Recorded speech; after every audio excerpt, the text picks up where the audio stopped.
Today on the show, we have Susel Aleman. Susel is an industrial designer and illustrator whose artistic journey began in childhood, sparked by a Van Gogh book that ignited a lifelong passion for art, animation, and design.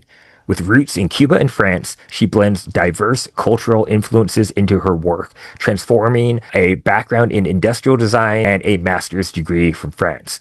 Transitioning from industrial design to digital art, Susel now lives in the United States, exploring new frontiers in visual development while continuing to work as an industrial designer. Eager to explore new creative frontiers, she is committed to pushing boundaries, seeking inspiration, and contributing to the dynamic world of creativity. Hello, Susel. Welcome to the show.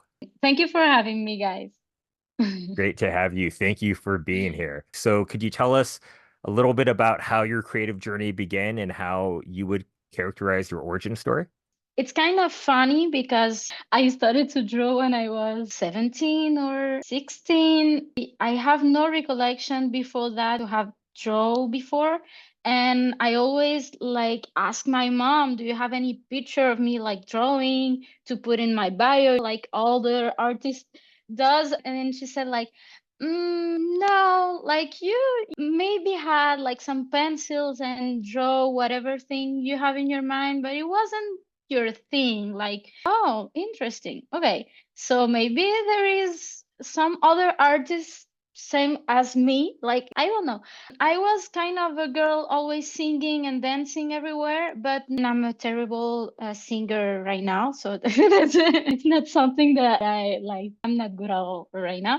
But one thing I remember was that I was at school in Cuba because I was born in Cuba, and one of my friends at school wanted to become a designer. She had this very clear in mind, and she was a very good friend of mine. And she said, "Can you go with me to the? There is just one school in Cuba, a designer school, just one for the whole country. So they have like this big test." Once a year that you go, you do the test, and then they said if you're in or not. And I went with her because she was like very stressed. And I said, okay, let's do it. And it's like a day full of a lot of tests. And the first test was drawing test. And I went with her, and I was impressed because when we went out of the first test, I was picked and she was picked too. I was like, kind of, okay, I don't know how to draw. I just like took a pencil and I didn't have like any great pencil. So that's something that I really learned from very young age and from Cuba. Like, you don't need like the best tool to do whatever you have in your mind. You don't need the best thing to come up with something great. You just need your brain. You need like yourself. You need to be you. You need to be different, original. But nobody cared at this time if I had the right pencil to do the right drawing. I just did a drawing. I went here, I sit like next to my friend because she was stressed. Long story short, I was picked for being part of the school with her.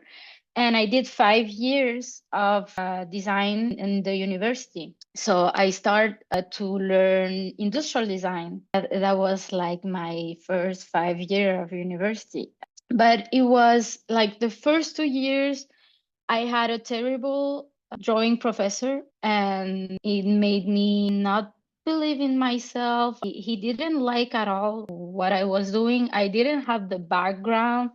My family, there is no artist in my family, so I don't have like this kind of, I don't know, like you have to have like some kind of mindset to be an artist, and you have to like to be surrounded by people that understand what artist does or what artists need to think about.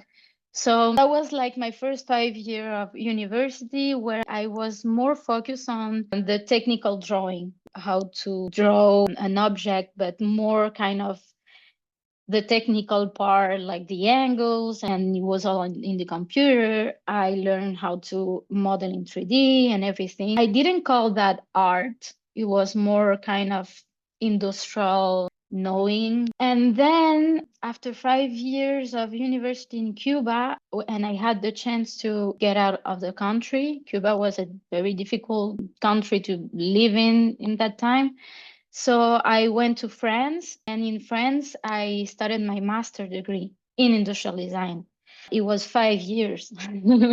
So I studied for 10 years industrial design. And once again, it was a lot of very technical part. And the last 2 years of my career, I was more focused on the children part, like the toys and how can you provide a real object that really is pedagogical and will bring value to a children that is using it, not just like the beauty of it, but also the functional part, also the thing that kids will learn after using it. And when I started to focus on that, I started to enjoy the illustration part.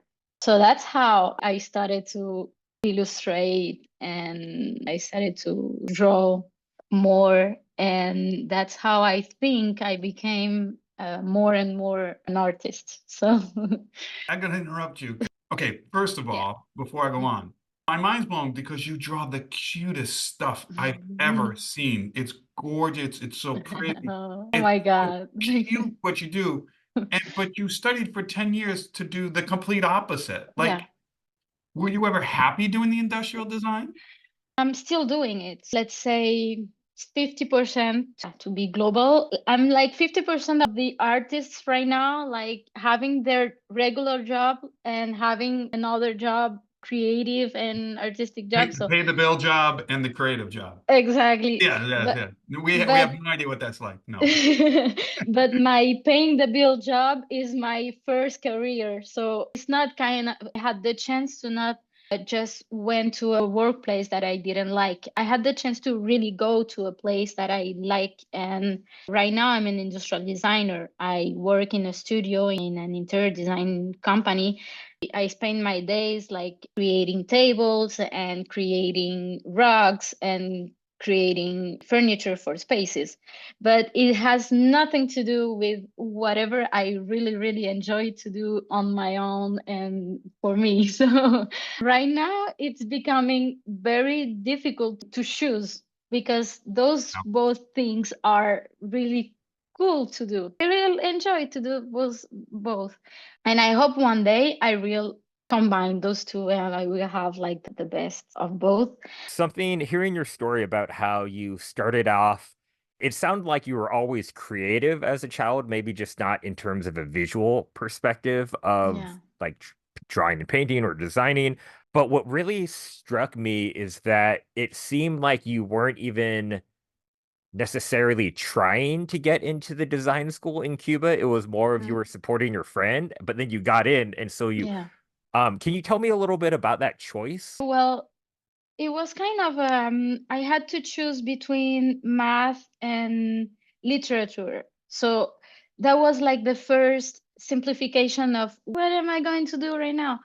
And I always like more the scientific part and the mathematical part. And I really like this part because I'm really curious. So I'm always wondering how this is working or why is that doing that? Like those simple questions that kids have always, I'm always like, oh, why is this the blue and not yellow?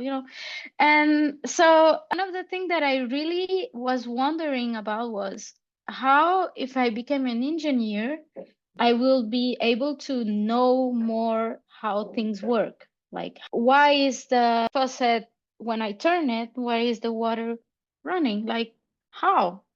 Those kind of questions. When I started that, I was like kind of between those career, and my mom said to me one time, "What about architecture?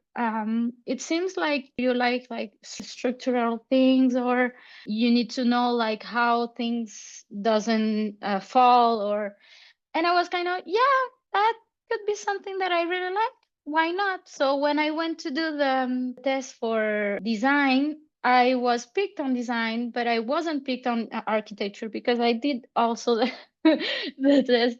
So, and then and my friend started to tell me, but design is super cool because it was an intuition. Like I said, well, if I don't like it, it's okay. It's something that it could happen. If I like it, I continue on it. If I don't like it, I just switch. It's simple as that. I always think also that things have to evolve. You cannot like get stuck in just one thing. And when you're in that young age, when you have like 15 or 16 or 17, they told you like you have to choose for something and you cannot switch at all in your life because you have to stay. And it's true. Like, please, the best things come with the mixing of opposite things. Like how the photography exists is because a chemistry guy liked the paintings and he say, well, maybe if I can like mix some chemicals, I can bring it up something, and then boom, photography was a thing. And so that's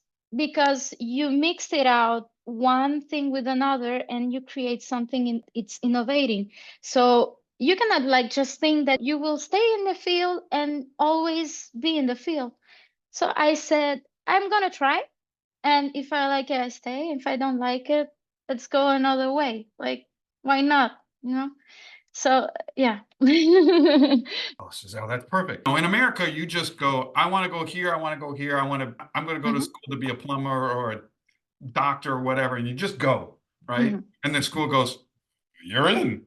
Get in, like in America, you go to liberal arts, you get in for that, let's say, and then halfway through your first year, you decide I'm going to be a physicist, and you just go to physicist class. It sounds like Mhm, Cuba is different. You have to test mm. to be accepted in it. Yeah. Yeah, exactly. In Cuba, it was like that. You choose a career, so you start with a test and then you go in and And then you that's what stay you do. there for 5 years. Yeah, and that's what you do. And even if you have like 40 years, you still have your title saying that you are whatever you study. I hate to, Um, I'm so glad I'm American because I might have ended up being a yeah. plumber and hated it. Right. I want to jump in real quick, Chris. Go, Sorry. please. But Suzelle, so that's really fascinating to me because Yes. it what I'm hearing is you're coming from a culture that very much tells like you make a decision and that sort of influences the rest of your life, but you went into it very much saying, well, if I don't like it, I'll just change. Mm. And Yeah, so I'd of love course. to hear more about like, I mean, I agree with you, and Chris and I are very much like we've been vigorously shaking our heads positively and shouting for joy for those that can't see us. Yeah, I'd love to hear more about how did you kind of take such strong cultural pressure and react with such a sense of curiosity and possibility? Wow, that's a hard question. I think that's in the mindset of artists. We are strong and powerful enough to think outside the box. Like we always have some kind of ideas that we have to put it in some physical shape for other people to see it. And sometimes we inspire enough so other people can create more functional thing about it. Like I think the artists are more important than people know because we are the first one to notice something, to say it out loud, to put it into something physical, and then maybe 20 years after, there will be strike or there will be something. Everything start with some kind of artist thinking about the tomorrow, of thinking outside the box. And that's a very important mindset to have if you're an artist. If you're an artist and you're just following some kind of trending, or if you're just following what people does, I really encourage you to be yourself and think outside, like go ahead and tell out loud what you're really thinking. That's the only weapon that we have. Like you really need to just speak out whatever you have in your mind. And I always have been the kind of the rebellious of the family. I'm never happy with what people say, or I always wanted to go and to explore. And for my mom, it was very difficult to hear that I wanted to leave the country. And I wanted to go and explore other culture because that's not something that really happens. So that's it. Yeah. I think that's our big, Superpower. yeah, That exactly. you nailed it. Great superpower to have. And Hmm. oh, Susel, Yeah. I'm so glad I bumped into you at this con. So I want to fast forward just a little. So Hmm. because what you said was just beautiful and magical and talking about our weapon and everything else. So, you're the rebel in not just in your family, in a whole country and in a whole culture. I got to touch on this. The teacher that like hated everything you did. You're in a place that culture is against you. Your family's like, what are you doing? Why are you questioning? And Mm. our teacher's going, you're terrible. Like, and your Yeah. courage just to keep moving is just fascinating. So you get this opportunity and you move to France. Hmm. How did you sneak out of Cuba and get to France? And then I'll ask the question. So, how did it Um, allow you to get out?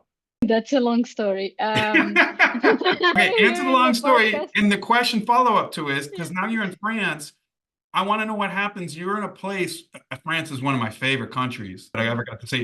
That's the complete opposite and encourage it. Like they even pay artists. Like it is like, Mhm. then can you talk about that culture of getting to France and seeing that whole side and how it influenced you? And now I'm going to Yeah. That was a long process, but when I came to France, sadly, all the years of study that I had in Cuba wasn't recognized in France. And I think they aren't recognized in any other country. Like, I don't know in which ones, but it's like a small list of countries that all the year that you spend studying are recognizing in the other country. So when I came to France, I needed to have any kind of degree because I really wanted to have a diploma. I was fighting for it during 5 years. So I started not again because you never start again. Like my knowledge was there. But in order to have a new diploma, I had to like do another 5 years. I learned it so much because it wasn't the same country, it wasn't the same culture. France, it's a very intellectual country. And I learned it. I have the feeling, and that's just my personal experience, that in Cuba, I learned a lot about shaping and how it looks and how it can be functional.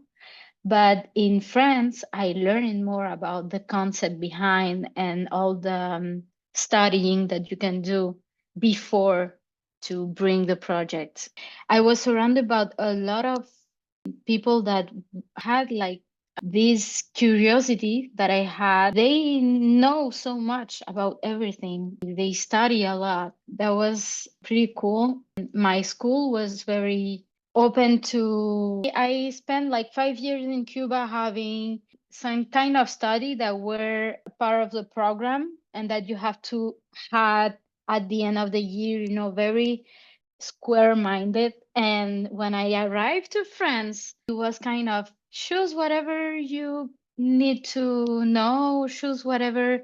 At the beginning of the semester, I was like I had this list of every classes that I could have, and I could choose whatever it was in my mind. And that was so cool because I learned from what I really liked it and not from what really was in the program. But the days are very gray, very cloudy. There is just like 1 month and a half or maybe 2 months of sun. So that was like affecting me a lot.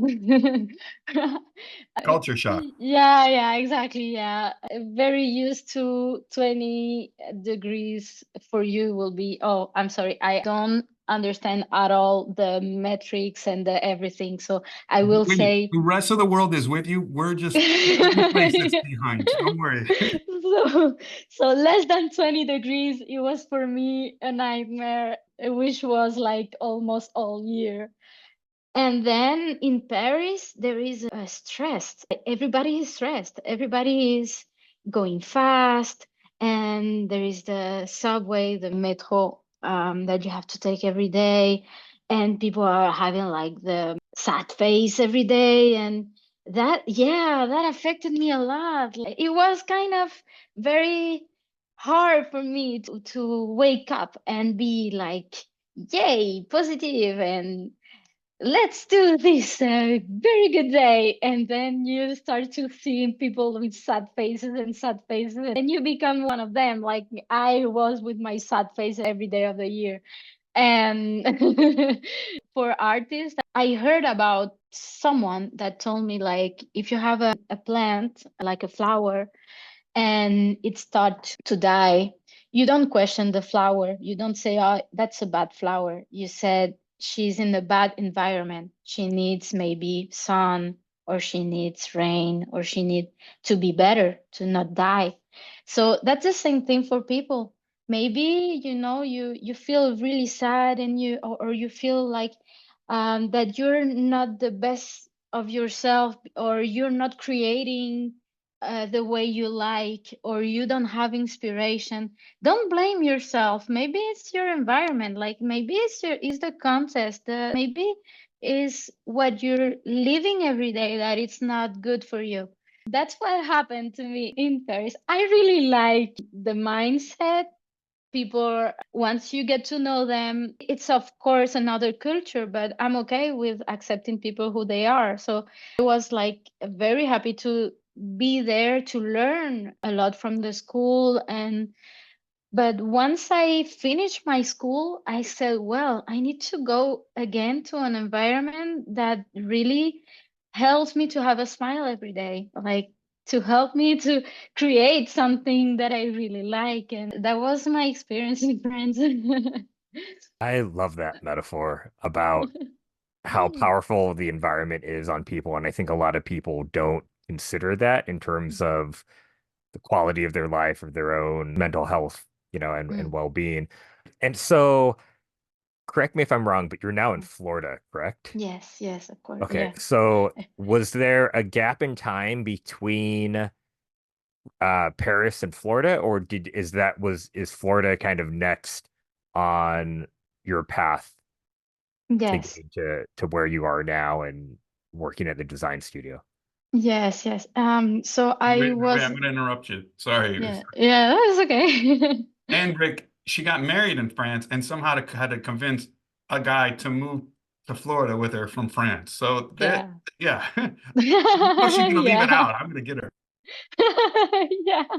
I got married in France. Well, I can say I started a family there because I was married there. When I was at school, I did an internship here in Florida.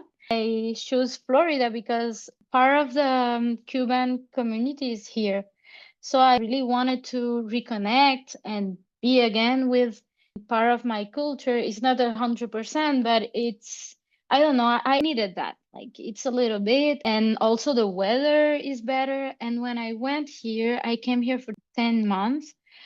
I realized that I felt better. I was in my, like, I really liked it. And I learned a lot about the American culture.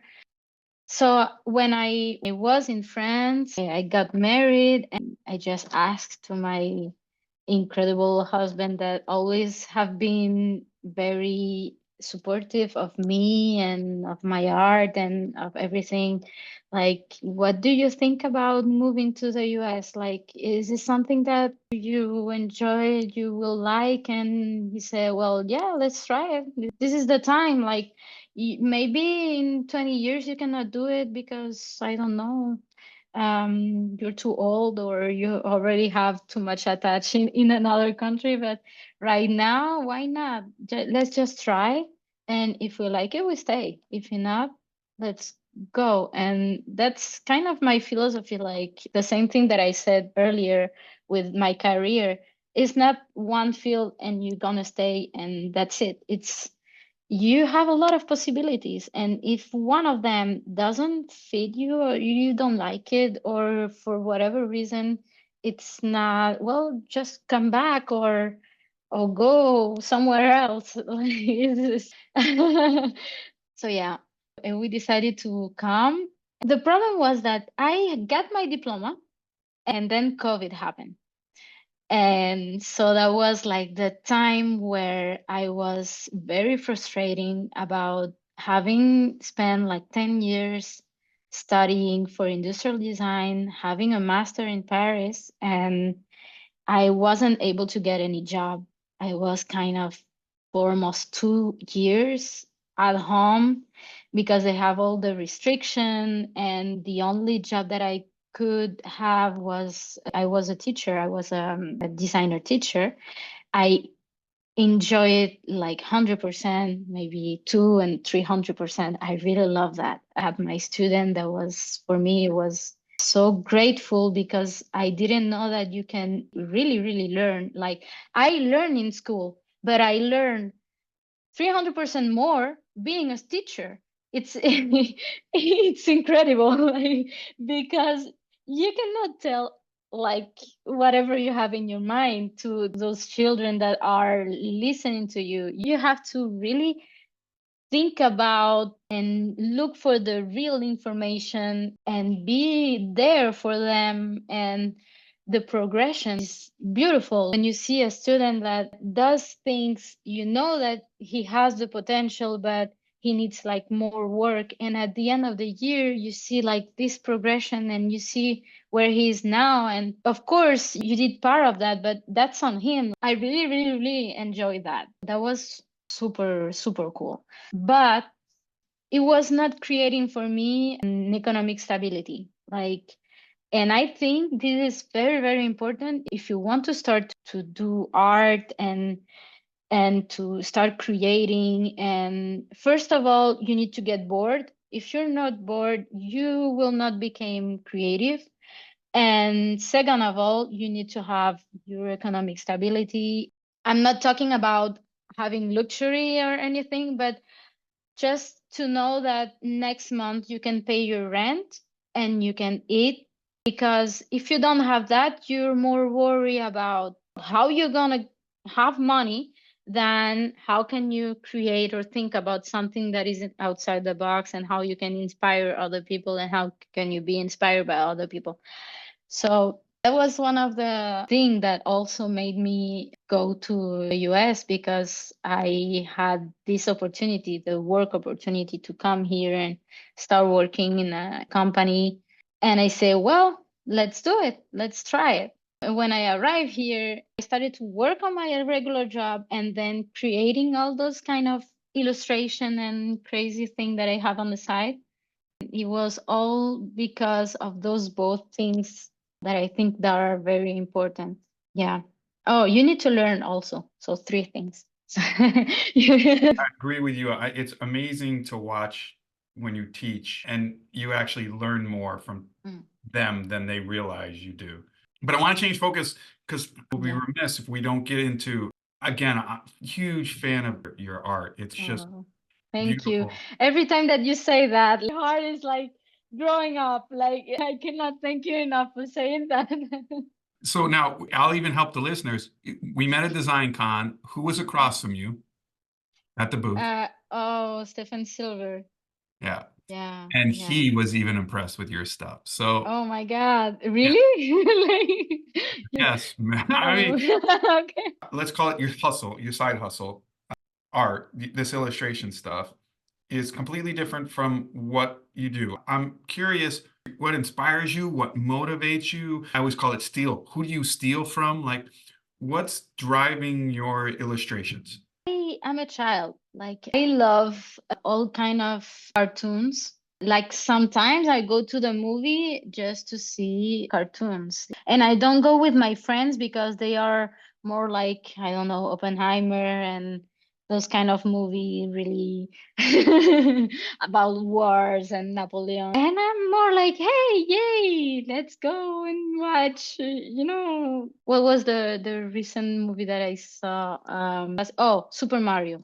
Oh my God, that was a super cool movie. And I went, and like I have friends that I have kids, and they said, "Oh my God, I have to go to the movie because my kid wants to see Super Mario." And I'm like, "Are you kidding me? That's the best movie of the year!" Like, I'm a child on that part. My bookshelf is full of books for children because I love it. It's so inspiring just to open one page and see those kind of illustration and how can you communicate more with an illustration than with words. Like it's so beautiful. I think that's what inspires me. Do you know Tex Avery? Who? Sorry? Tex Avery. No, but I'm Okay, gonna right write up. it He's the down. guy who created Bugs Bunny. Oh, okay. I'll give you one. Now you got to give me somebody you like. My God. I put you on the spot. I'm kind of rude on this podcast. Yeah, yeah. Oh my God. Well, I'm gonna give you some that you don't know. That's what I want. Okay. I know you know some like French cartoons or Spanish cartoons. This is why I'm bugging you. Yes. El Pidio Valdez. Oh my God. I really love this. That's one of my favorite cartoon. It's Cuban. It's from Juan Padrón. So can I write it you down somewhere so you can chat? Okay. So, El Pidio Valdez from Juan Padrón. He has Vampiros en La Habana, and I really love Vampiros en La Habanas. It's funny, and the cartoons are. It has some kind of Cuban jokes that it's maybe not for everybody, but the talent is there. Like, what else? I can Oh my already God. see the influence from that first one from you. Okay. All the Cuban posters are really beautiful. They have serigraphy, very beautiful serigraphy. There is one of them, it's called Bash. The full name of Bash. I annoy Rick with all this stuff. Do you know, we're in France, do you know Valerian and Lorien? Lorien, can you write it down just to Okay, of course I've been influenced also by Asterix and Obelix. I really love those cartoons. I'm gonna prepare a whole list for you if you want. Attach it to the podcast. Oh, I don't know them. But thank you for letting me know that this exists. It's really, really cool. Okay, so outside artists, what else Comic. influences you? All-time Van Gogh. When I was little, I remember that in one of the rooms of my house, there was a big book about Van Gogh. And I spent my childhood in France. So my mom used to come with me to the Musée d'Orsay. And in the fifth floor, they have the painting of Van Gogh. That was my favorite museum over Louvre. The Louvre for me it wasn't that inspiring than this one.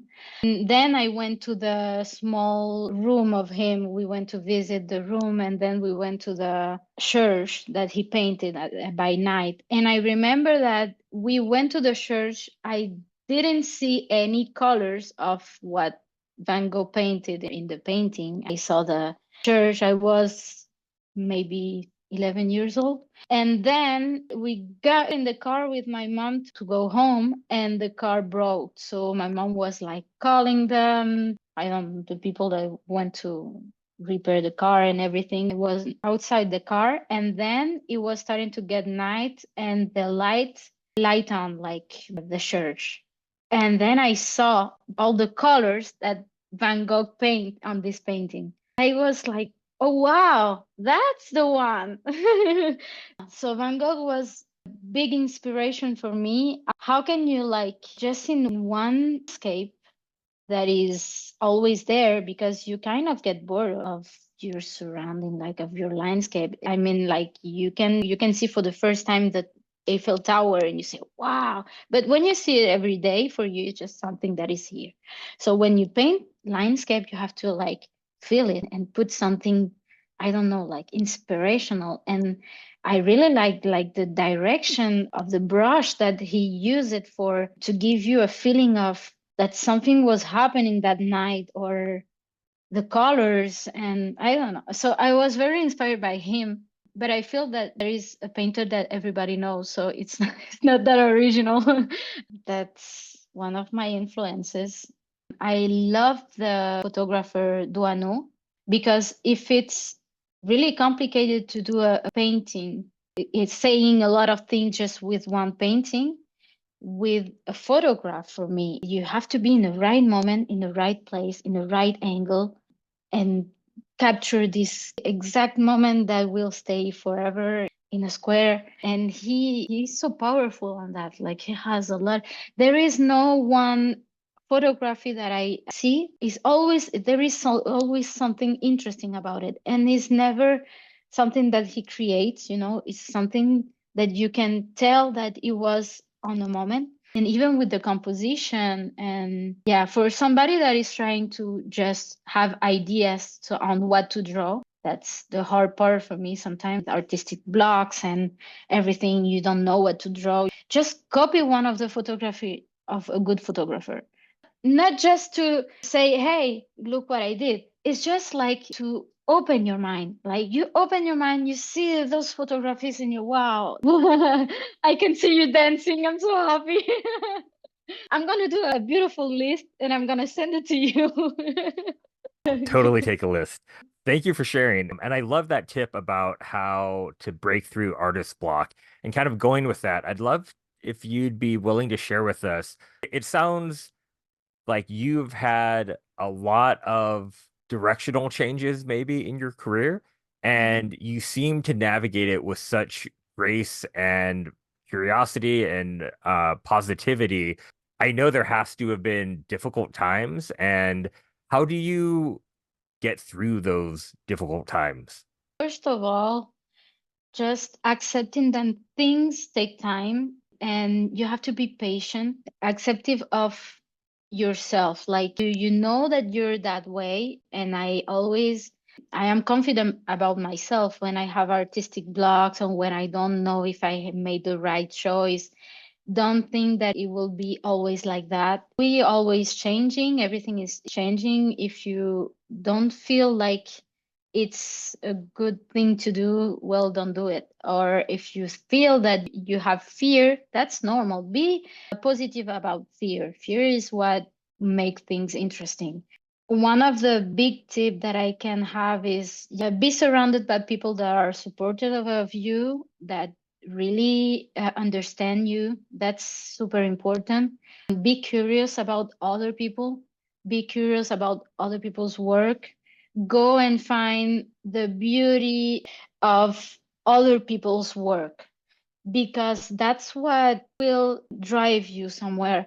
Be conscious that you're always learning. Because of school, I think, and maybe we kind of think that school is like it have a beginning and an end, and when you end you have a diploma and then you start another thing. And maybe people think that you stop learning there and you're a pro, and then you're no. Life is not like that. Life is you're always learning, and if you always curious about things, you will always learn more and more and faster. And everybody has something to tell you, even if they are not artists. Everybody have something to have an experience that can grow you. Be patient, because things doesn't happen overnight. Things take time, and good things take time. Like if you think that tomorrow you're gonna have whatever you have in your mind, or your dream is gonna happen in just one day, it's not an interesting dream. Be surrounded by people that really like you, really like your work, think that you're inspiring. Learn every day. If you're blocked, that's okay. That's a normal thing that your brains do for you to process and for you to learn more. Like if you don't have that, it will be too easy. You need to have things hard to appreciate and go whatever you want. Don't get stuck on trendings. Don't get stuck on what people think that or what people like. It became your job when you became an artist, and it's your job. Of course, you have to do things that speak to everybody, that speak to people, because you cannot just do things for yourself. But you have to compromise. Like it's something that you need to go on the field that you really like, that you're really inspired by, and then you need to adapt it to everybody to see it. Like it's kind of a compromise between yourself and the others. So that's why you have to be curious also. Interesting story and background. How inspiring and thoughtful and mature and just beautiful your thoughts are, and your approach to creative and dreams and surrounding yourself with better people. It's truly heartwarming and special. And I just love your outlook on life. It's just, Oh my God. Thank you so much. Oh my God. I want to make sure people find you and attach to you because you're just a beautiful soul. How can Oh, people stay in contact with you, find you? Where are you? What shows you got coming?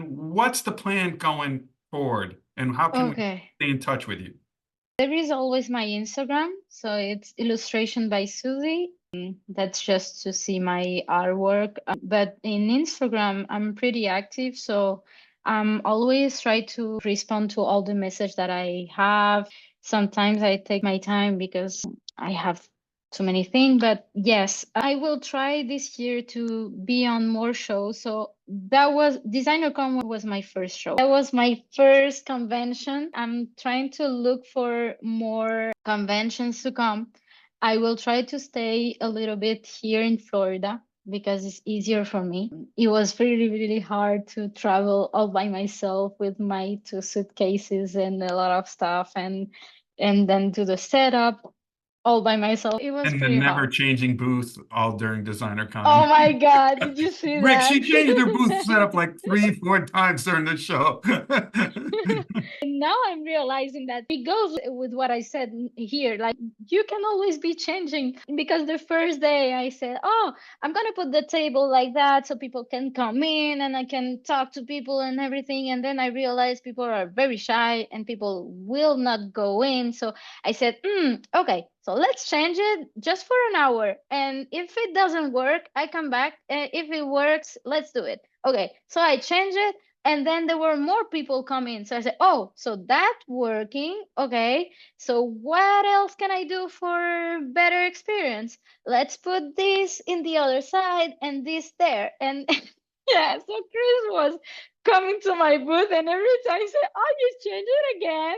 Yeah, that's how you learn. Like We're gonna get you to DesignerCon Vegas. I never been to Vegas. So yeah, that's one other thing that I want to do also explore more state, maybe more country. Right now I can't because I don't have my green card yet. But when I got it, I will fly a little bit more, discover more artists, more people, and that's it. We will get people to your Instagram and we will definitely get that linked in the show notes. Susel, this has been an amazing conversation. Thank you so much. It's been super inspiring and such a great reminder for people to keep iterating and learning and embracing possibility and curiosity. Are there any last thoughts that you would want our listeners to know?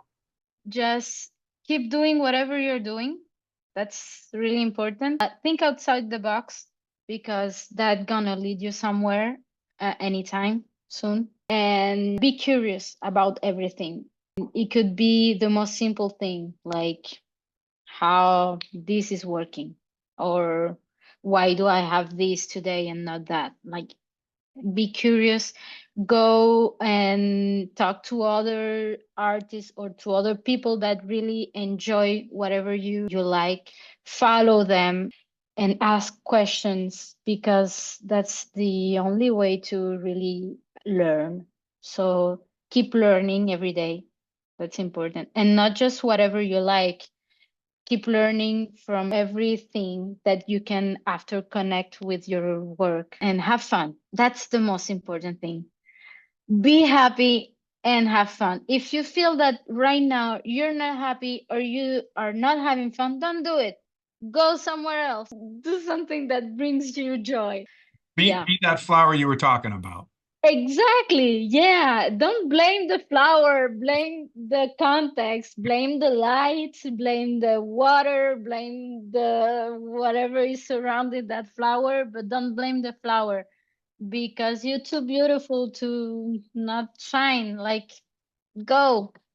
That's a And beautiful. thank you guys for having me. Thank you very much for this. Thank you for the talk. I'm so happy to meet you both, to have been in DesignerCon and have had like this beautiful experience and for the talk today. It's so cool. Thank you very much. Thank you. Thank you for joining Rick and myself on another episode of Origins, a Creative Journey, a DesignerCon production. Please like this video, subscribe to our YouTube channel, download and listen to us every place you get your favorite podcast. Follow us on Instagram at Origins, a Creative Journey, all one word. Drop us an email for thoughts, ideas, or maybe somebody you'd like us to interview at dconpodcast@gmail.com. And make sure you join us in Las Vegas for DesignerCon, North America's premier annual design convention. All the information can be found, including tickets, at designercon.com. Till then, enjoy your own creative journey.